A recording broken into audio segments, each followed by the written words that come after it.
La segunda pregunta la hace Madeleine García por telesur. Second question, Madeleine Garcia, telesur. Well, I was going to ask you pretty much the same. If this was all related to the mercenaries, if there are more foreign mercenaries, the vice president talked about that one of those that took part in the attack on the gas station, he was a foreigner that he had fled, and that there were more.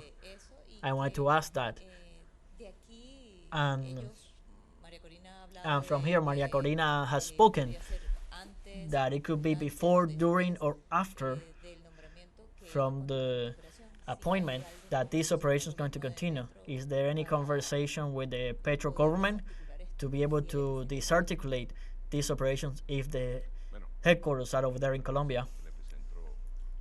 Well, not only the main source, also in Ecuador, people are being trained. Ecuador has training installation as well. We have the coordinates, we have the locations, we have everyone that is behind this. If Sivanov is also here, he was going over there and he didn't go at the end. He later sent another person. You probably know who he is, Nieto Quintero. And they have training center in Ecuador. In Ecuador is working and is operating a government that is completely surrendered to U.S. imperialism, but also to fascism. And they operate from Miami.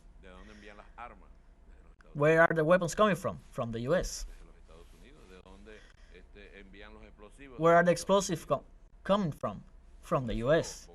It's not only Colombia.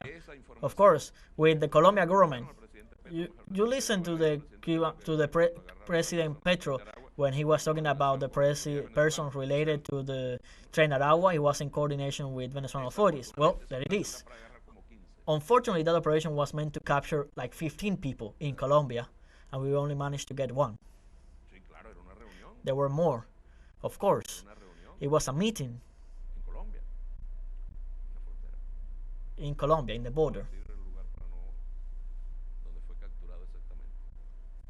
I cannot say the place where he was apprehended. The coordinate, everything was given, and only one was able to be caught. The same president says that it was in coordination with Venezuelan authorities. And of course, what happens in Venezuela affects Colombia, and what happens in Colombia affects Venezuela. There's not an issue in terms of coordination.